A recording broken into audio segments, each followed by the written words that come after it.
49ers Web Zone No Huddle podcast, part of the Odyssey Network. I'm Sacco with Zain, Naqvi, and we are kicking off the show today with one of our favorite guests. You know him from the Krueg Show. He is a Bay Area legend. He is Larry Krueger. Larry, thanks for stopping by, bud. Hey, guys, thanks for having me. Good to talk to you guys again. So, Larry, you were at practice today. So yes. I'm curious to hear, it was a really disappointing game for the Niners this past weekend. Sure, it didn't go the way anybody wanted it to, even for the preseason. Coming back to practice today, how was the energy? How did the team look? Did they have a good vibe today? The energy was really, really good. It was a high energy day. And I think, you get smacked around by the Raiders like that. And I think it just is an eye opener. I'm sure there's guys that played well in the game that are feeling better about their standing on the 53-man roster. There's guys that, didn't play well who suddenly are not feeling, too confident about their standing on the roster. But you just had a newly kind of motivated, kind of a new world order at practice and a lot of high energy. And there have been some low energy practices, but today was definitely high energy. Brock's had a little bit of a layoff. How did he look today? Did he look crisp? Do you think he's getting any better? You think he's getting closer to being what we saw last year? Well, he was really sharp today. He was 15 of 19. He did throw an interception to Talanoa Hufanga, who ran it back for a touchdown, I guess, if you want to call it that. But, yeah, Brock was on point most of the day. 15 of 19. He threw a lot of strikes. He looked pretty good. I would say he threw a number of different passes. He's a very accurate thrower, and I see a very similar, if not the exact same arm to a year ago. I don't see anything, that says, hey, regression, or this guy's really having to wind up to get everything into it. He looks like he's got this exact same arm strength that he had last year. And Larry, I really want our listeners to understand the context of what happens in practice, because they see stats and they see a quarterback has thrown X amount of interceptions or touchdowns in practice, and they immediately start to analyze that. And they're like, well, he threw 4 interceptions today, so this is clearly a regression. If you could break down that one, just as an example of how context is needed with every single thing that happens within training camp and practice, can you break down that pick six if you did see it? Was it just a concept that they were working on? Was it like a drill? Was it 11 on 11? Is this something where Brock was told where to go with the ball just to give the receiver a chance? Like how did that whole thing transpire? It was 11 on 11. And, I think it was a deal where he overthrew the receiver on a crosser and Hufanga, picked it out of the sky. It was, this one was a tough one for me to get context-wise because I was standing kind of behind some of the players, so I wasn't getting a full view. But it looked like a crosser to the tight end, and I'm not sure which tight end it was.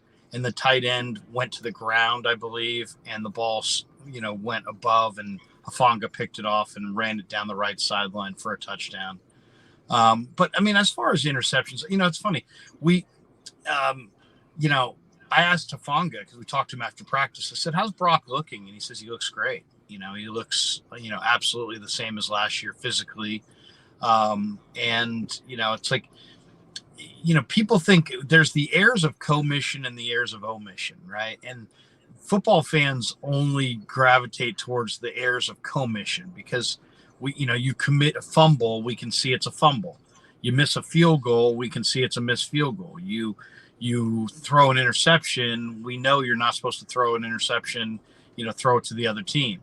But there's also, worse errors than that in practice where a quarterback drops back to pass, the window opens up, he doesn't let it rip, the timing's off, he goes to the second window and the timing's off there, and then he just runs. And everybody watching just goes, oh, the quarterback scrambled. Well, it's actually 2 timing issues, and they were serious errors of omission, but you're only going to say it's an error if he throws it up and it gets picked. So, you just have to, and since we're not getting, We're sidelined sometimes behind players. We're not getting the end zone. We're not getting any replays. It's like hard to really tell sometimes if did the quarterback run there because, it was great instincts, or did the quarterback run there because he missed the short window and he missed his second window. So I think a lot of like watching Trey Lance operate in the game, it was pretty obvious that his processing's a step slow, his timing's a little off. Mm-hmm. And now when you watch him in practice, you can see, after the game, you can see that it's really more of he's a tick slow as far as his reaction time to some of the windows that open up. And, he's not letting it rip. That's why Shanahan was so complimentary of him on the interception that he threw, or on the lucky touchdown that he threw to Dwelly, because in Shanahan's mind, he let that rip to Conley in the back of the end zone. Now, he still was a tick late with it, which is why Duke Shelley broke, 5 yards and got his fingers on it. But I think from Shanahan's perspective, he wants Trey to be a little less cautious and a little bit more, trust your instincts and let the ball go. Right, so I think that's an issue for Trey. Yeah, and that's where I guess I'll go next, Larry, is what we saw from Lance worried me in a lot of ways. And you and I talked on Friday. We've been talking on your show how much we love his upside and we still want to see him get a chance. And I expected him to be rusty. But when I was watching him on Sunday, I went from like, oh shit, he's just not rusty. Like you said, he just looks almost non-functional at times, not every time, but at times. And I got to give credit to at Johnny Dells, who does film breakdowns. I watched a film breakdown of him today, and he did a really good job looking at Lance's game and showing that his eye discipline. He's staring down receivers. He's reading the defense and maybe looking at the wrong side of the field. And like you said, even when he does see it, he's not letting it rip.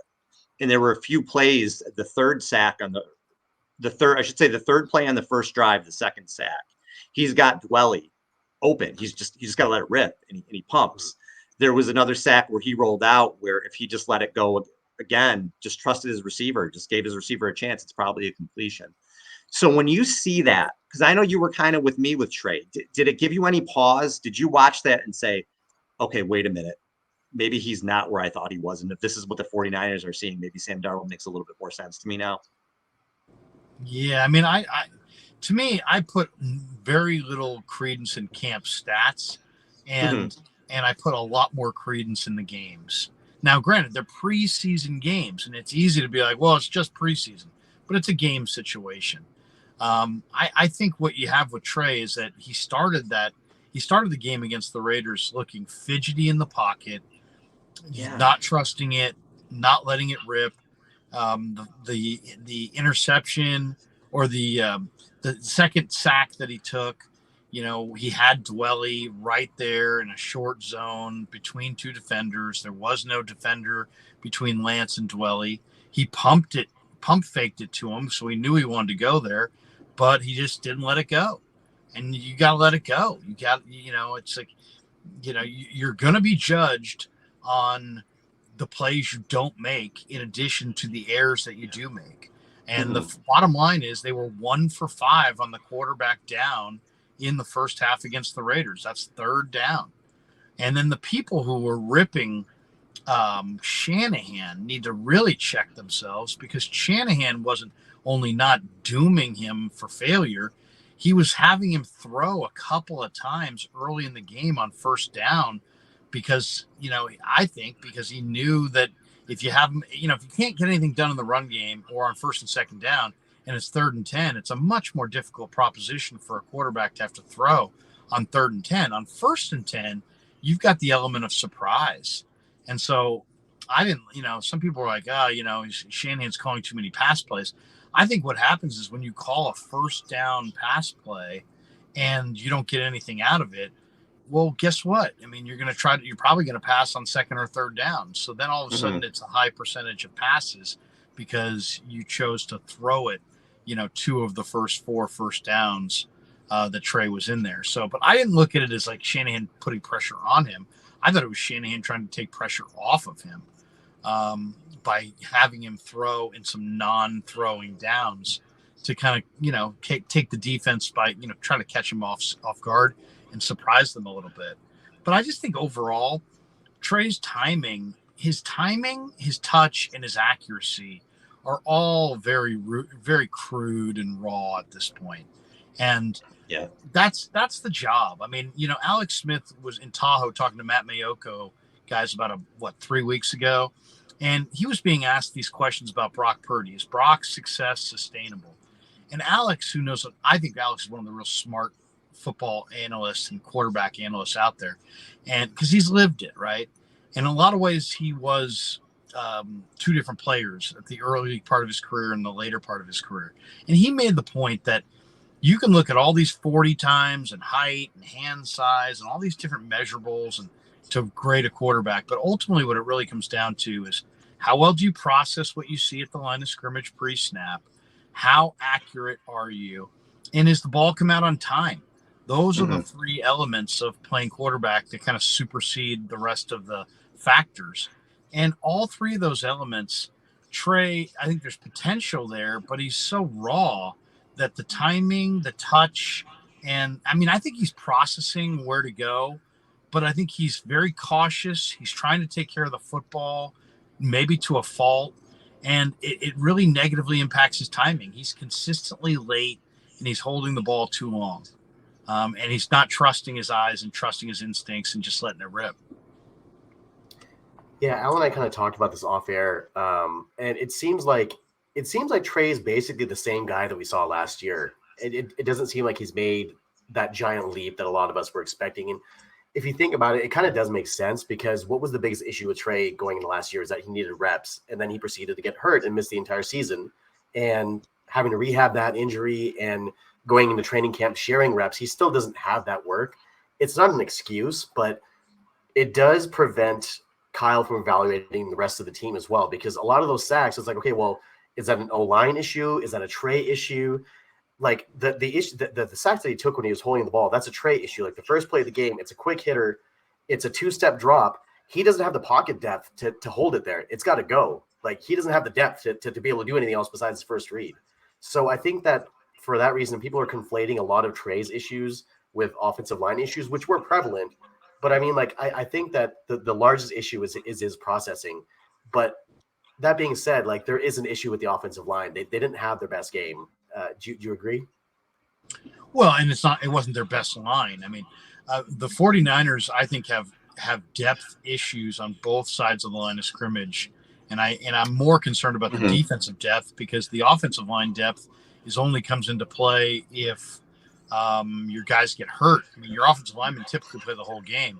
I was debating with Greg Papa today after practice, who would be their three, if they go with 8 linemen, who are their 3 backups? And I think it's probably Feliciano. I had it down pre-Raiders as Feliciano, Zakel, and probably Jalen Moore, or somebody, or a third, or a tackle that you have to trade for. Now, after watching that game, I would say it's Feliciano, Manning, and they'll probably still trade for a tackle.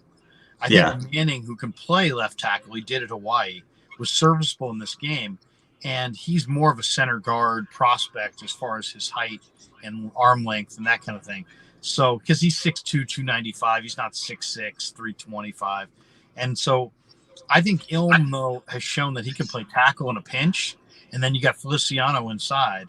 And I think they'll trade for a third swing tackle. I don't think it's going to be Jalen Moore, Pryor, Leroy Watson.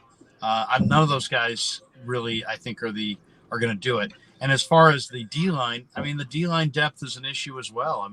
Both inside and outside. And your D-line depth is kind of a unique issue because those guys play.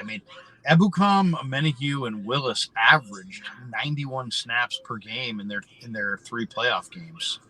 So, they lost quite a bit when they lost those 3 guys. And I thought going into the season, the D-end depth, I've been talking about it on everything I've ever been on this offseason, that I'm worried about that at the defensive end. But I thought they'd be okay up the middle. I thought Kinlaw was maybe ready to have a better season, and I like Givens. And what I saw in the game, I know it's only preseason, but that really worried me because, like you said, they're going to be playing real snaps. They're going to need those guys. And they did not look good. And Kinlaw looked like he was getting pushed around a little bit and got up the middle. So I think that is really scary with the depth there. But, Larry, as we get to this point now, they have traded away some draft picks. They are paying certain guys more. The depth is going to take its toll. It's going to take its toll on the depth, right? Well, there's no question, though. I think they've done a really good job on day 3 of the draft and after the draft to get undrafted guys. They're just, it's going to be exacerbated if they suffer injuries, right? If they have O-line or D-line injuries, they're not going to be able to withstand that and play at the same level. I think that's really clear.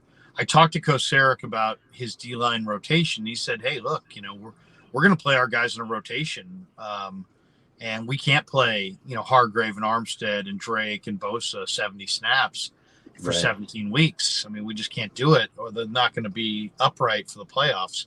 So, I mean, they're going to have to find some defensive end depth. They brought in Dalen Hayes the other day. They cut him. They brought in Breland Speaks yesterday or the day before. They're going to wind up cutting him as well. He's out of shape. Taco Charlton looks pretty good.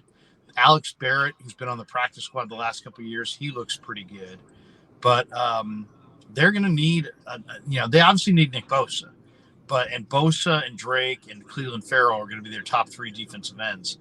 And maybe they can get one out of Austin Bryant, Kerry Hyder, Taco Charlton.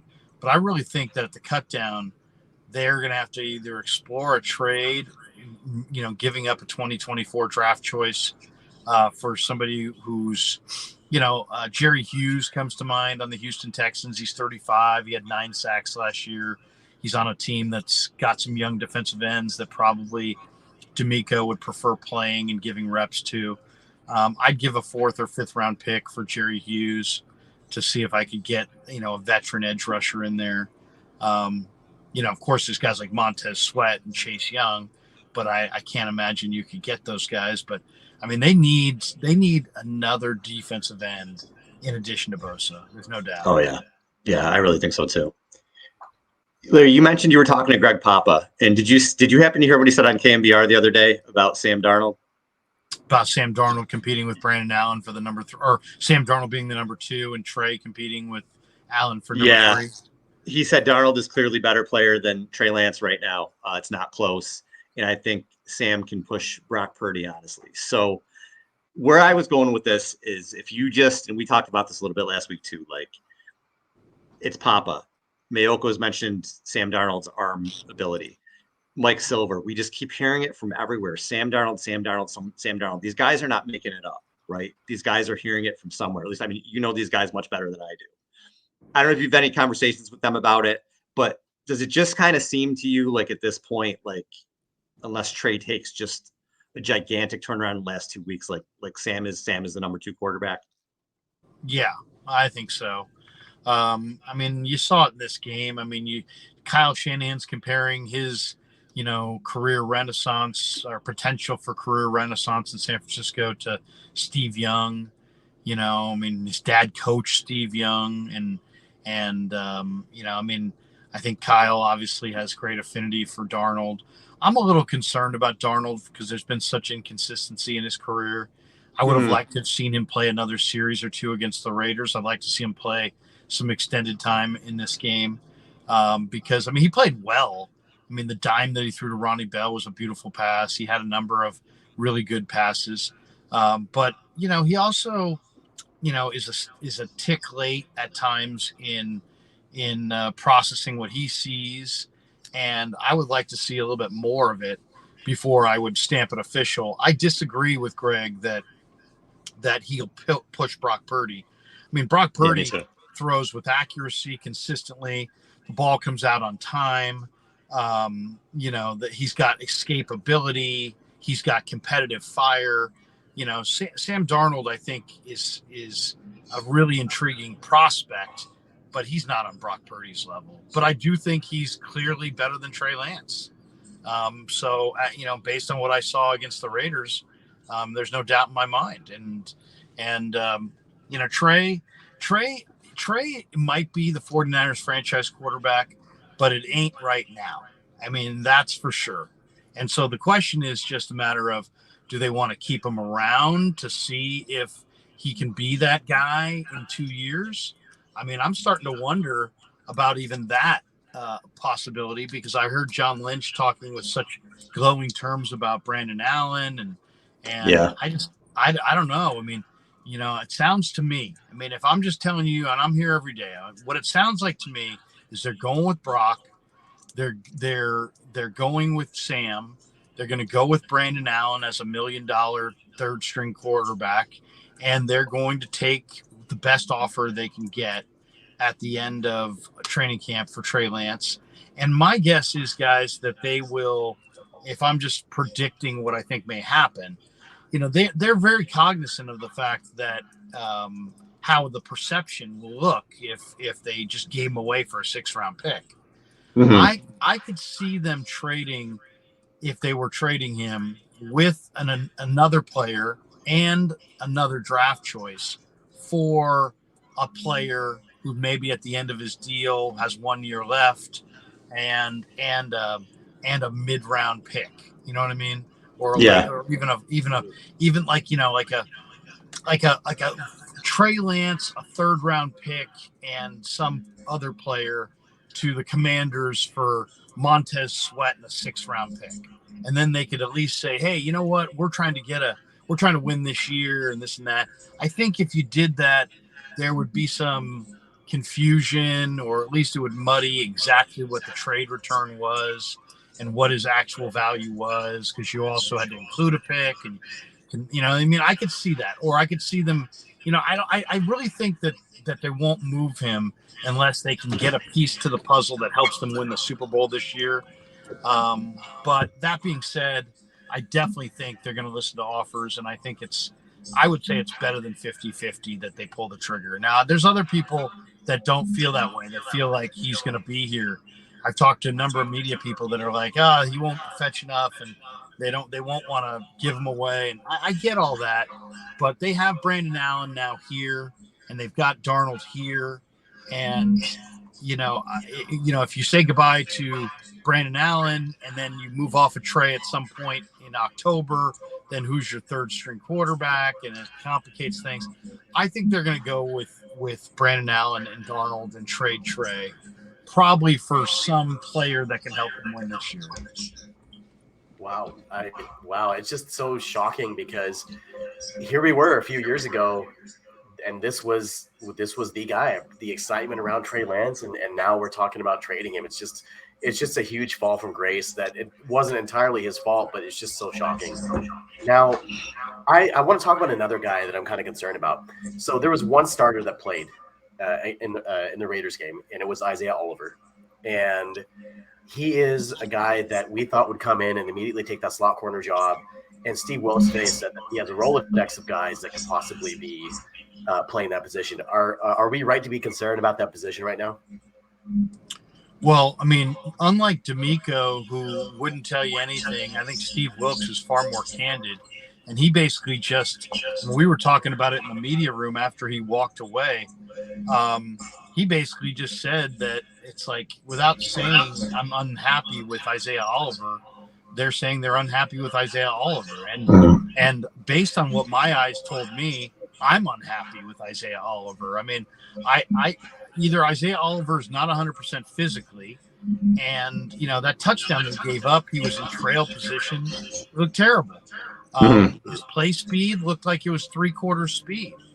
I mean, this is a guy who's supposed to be taking over for Jimmy Ward. Jimmy Ward was one of the defensive MVPs of the team, and now you've got Isaiah Oliver. I think what they like is they like that Ambry Thomas and Samuel Womack III are playing at a high level outside. And now because of that, they're going to move Lenore and Deshaun Jameson, A.J. Parker, Quantrez Knight. All these guys are going to get looks at that slot corner position. The nice thing is Steve likes a lot of those options. But I would say Isaiah Oliver's lock on a roster spot is tenuous at best. Yeah, and you mentioned Ambry Thomas. He really played a good game. That was good to see. He really stepped up, and I thought he looked good. You're always really good, Larry, at kind of picking guys out throughout the years, whether it's an undrafted rookie or rookies, people that you like. Who stuck out to you either in the game or at practice? Who's some guys maybe under the radar that you like so far?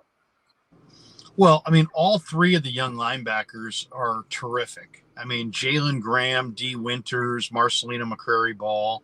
I mean, all those guys are just really, really impressive. They're fast, they're instinctive, they play fast, they're physical. Those guys all have starter potential. So I would say Flanagan Fowles, Curtis Robinson, Norton Burks are probably competing for one spot, and Burks is hurt. And I don't know if he's, I could see one of those guys getting traded for a 7th round pick, but those young linebackers are clearly ready to go. And there's no way I would keep one of those special teams players over, Graham or Marcelino or Winters, because those guys are future starters. And those special teams linebackers most likely aren't. I mean, as far as guys out of the blue, I mean, Deshaun Jameson, I've been talking of Jameson. I guaranteed over a month ago that Jameson was going to make the team, and people were giving me a crazy look.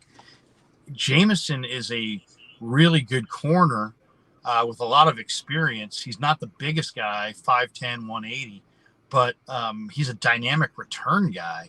And, in practice, nobody really saw that because they just catch the ball, they run 5 yards, and that's it. But in the game, you guys saw it. He showed patience of a veteran. He showed ability to read his blocks. This guy's a very advanced return man. So, that he's a two-way player that can really help you. Another guy we talked to today in practice or after practice is Ronnie Bell. And Ronnie Bell's dad is a wide receiver coach in college. And I asked him about it after practice. And I said, man, there's a lot of nuances to the position that you do really well that most rookies don't do well. And how much of that would you attribute to your dad being a college wide receiver coach? And he basically just outlined it. It's like, hey, my dad and I, we talk about how's things going, how's camp going for me. And then we get into the film. And what my read was here and what I should have done there, and how I rounded off this route and got in and out of this break. And so he's very refined compared to most rookie receivers, and it's because his dad is a college football wide receiver coach. So to me, Deshaun Jameson is a major standout. Ronnie Bell's a major standout. Marlon Davidson has looked really good as well. I don't know if you guys noticed him in the game, but he's a 300-pound defensive lineman who played some defensive end at Auburn, and he's also can play defensive tackle. He's a little underpowered for defensive tackle. He's kind of a tweener, right? He's a little too big and bulky to be a full 4-3 end. But, in this scheme where you got to get up, it's a one gap penetrating, get up the field, wreak havoc on the quarterback kind of a scheme. In a lot of ways, Davidson is an ideally suited candidate. So is Taco Charlton. Charlton's another guy that, he's been in some read and react defenses. Now he's in this wide 9, and all he's got to do is hunt quarterbacks and set the edge against the run.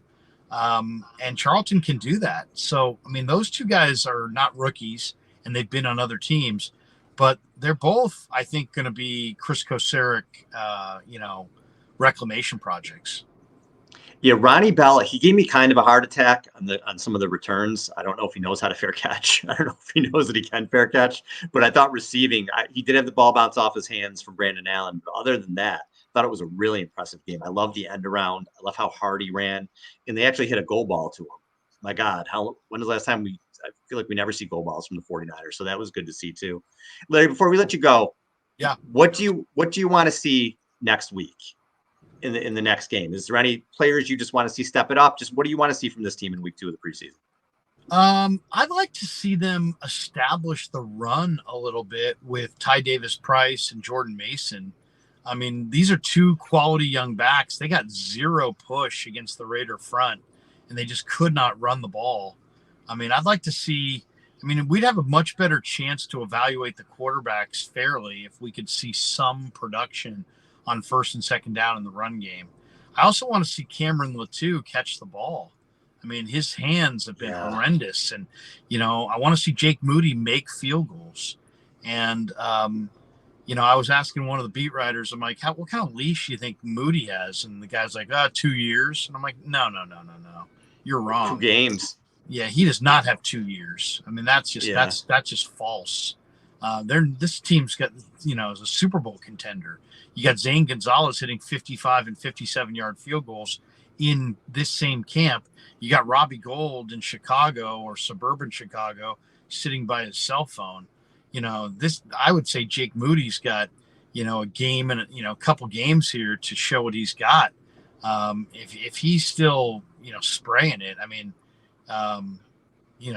they'll go with somebody else.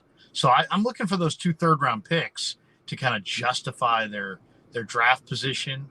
And I'd like to see Sam Darnold play a little bit more, because I kind of feel like if Sam Darnold played more, we'd get an idea if Sam Darnold really is a changed man who's a much better football player here than he was in his previous 2 stops, or if we just got kind of a small sample size this last week against the Raiders. I'd feel much better about Darnold's chances, or Darnold's just, Darnold as a quarterback prospect, if they ran him out there 4 or 5 series and he actually produced points. All right, Larry, tell everybody where they can find you. Oh, sorry. Go ahead, Zain. I want to state one last one in, Larry, to you, because there's pandemonium all over Niners Twitter. And I know you see this too.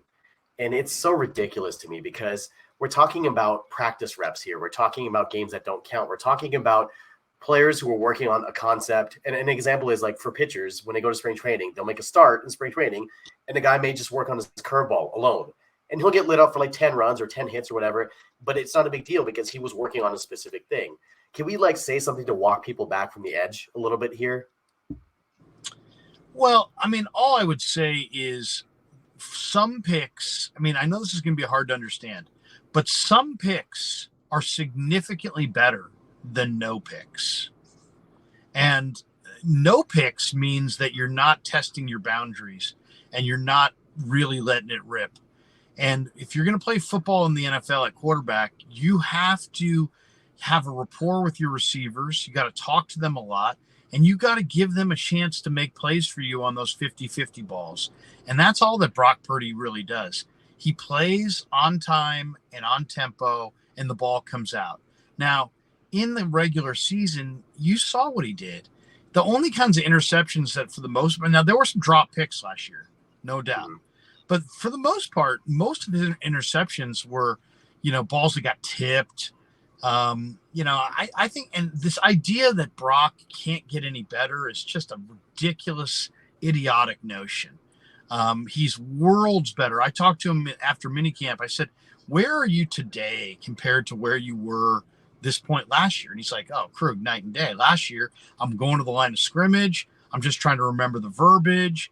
I'm trying to remember what my checkdowns are. I'm just trying to remember all the multitude of factors from, that go into playing quarterback. I'm just trying to commit it to memory and just keep it. Now it's year 2. I've got the entire playbook memorized. I've gone through, I've done the mental reps. I've done the physical reps. His arm strength was never spectacular, but it doesn't look diminished. I don't see any change in his demeanor or his mechanics. So I just would say to all the people who are looking at these interceptions, let me just say this too. Your scope of quarterback evaluation has to go beyond Jimmy Garoppolo. If all you can say about Brock Purdy is blah, blah, blah, Jimmy Garoppolo, you haven't seen enough quarterbacks. And you can't just say, well, because Jimmy started fast and had a 5-game run in a losing season, and then suffered some injuries, and then ultimately started to kind of, decline as far as he wasn't even taking shots in the deep third of the field. He wasn't even taking shots outside the numbers. You could almost defend him inside of a box because he wasn't going to throw it in the deep third and he wasn't going to throw it outside the numbers. So late in the down, defenders cheated inside. And suddenly there was all these defenders and no space. And that's what happened to Jimmy. Jimmy became a broken guy over time. Brock Purdy is significantly better than Jimmy Garoppolo. And he really operates the quick game to perfection because of his footwork. He's really good off the bootleg and play action game, because when he turns his back on the defense and he turns back around, he has spatial awareness of where his guys are and where the defenders are. If you go back and watch Jimmy never threw the ball off the bootleg game or the play action game when he turned his back to the defense as soon as he turned around. He always needed to recalibrate. Where was his receiver? Where were the defenders? That's giving up a ton to the defense. So I just think Brock Purdy is a significantly better player than Jimmy Garoppolo. And I know tons of people will be like, well, Jimmy started fast and Jimmy crapped out, so Brock started fast and Brock, your scope has to be wider than just Brock to Jimmy. Just because they played on the same team does not mean that they are the same guy. And it seems like a lot of the hemming and hawing around Brock's success is about, Jimmy was good. And then Jimmy was like, Niner fans are walking around with like some kind of syndrome because they put all their love into Jimmy and Jimmy failed them. And so now they can't trust again. This kid's going to Brock Purdy's going to get better and better and better, stronger, more accurate. And the reason Kyle's all in on him and the reason Kyle said, hey, he's the real deal is because so many idiots are screaming he is not the real deal. Right. That's why Kyle said this guy's the real deal, because he's pushing back on the idiotic notion that he hears in the public discourse about Brock Purdy being some, beginner's luck. And he's pushing back and he's trying to give you his insight and saying, this guy's the real deal. That's just his way of saying what you saw last year is he's going to get better from there. He's not going to regress. Now, statistically, there could be some regression as far as, you never know statistically. You're playing different games, different scenarios, but physically, he is absolutely the same guy that we saw last year. And mentally, he's significantly better. So just try to just be on the lookout.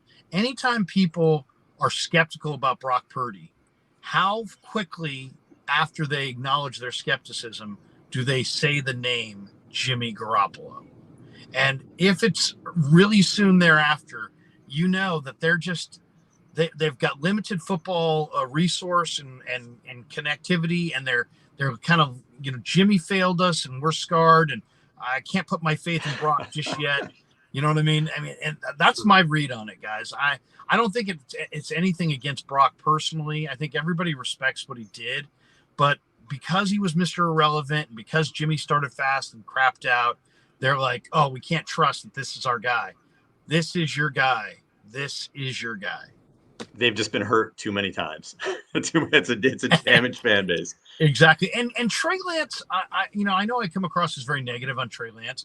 I think Trey Lance has potential if they stick with him to be the guy that develops down the road. I mean, you got to remember he's still 23. Alex Smith was 28, or I think he might have been in his 8th year when Harbaugh took over. I mean, Steve Young, guys, was 31 before he got going with the Niners and really was good. And there's lots of examples of guys that were 26, 27, 28, 29. Warren Moon, 33. Aaron Rodgers sat for 4 years, and then when he first played, he went 6-10. It takes time, and we're all in a rush. I think if the Niners stay the course with Trey, he is going to emerge as a significantly better quarterback than he is today in time. But the idea that people had that, oh, Trey's ready to play week 1 over Brock, that's crazy. He's Ned in the first reader, simplistic compared to where Brock is as a passer, as far as touch, timing, reading defenses, play recognition, processing. So this whole idea that Trey was going to beat out Brock that was lunacy. And I think that first preseason game kind of indicated it. All right, Larry, tell the fans where they can find you. I'm on the top of the parking garage across from Levi's. Oh, you mean on YouTube? No, I'm the Krueg Show. Just look up the Krueg Show on YouTube. We got approaching 22,000 subs. We did a post-game show after the Niner game on Sunday that got 20,000 views. We're putting out videos every day. My son is kind of like my producer / boss, and he tells me, what videos to put out when. And we're just putting out a lot of content. We're streaming with a lot of great people. Al, it was awesome to have you on. We'd love to have you and Zain on throughout the season. And type in the Krueg Show on YouTube. There's a store there. You can buy merchandise. And it's just been a lot of fun, man. I mean, I love being on the radio for 20 years, 25 years, whatever it was. But I'm loving this even more because there's a connectivity, you guys know, with the video element of this thing. We're a visual medium.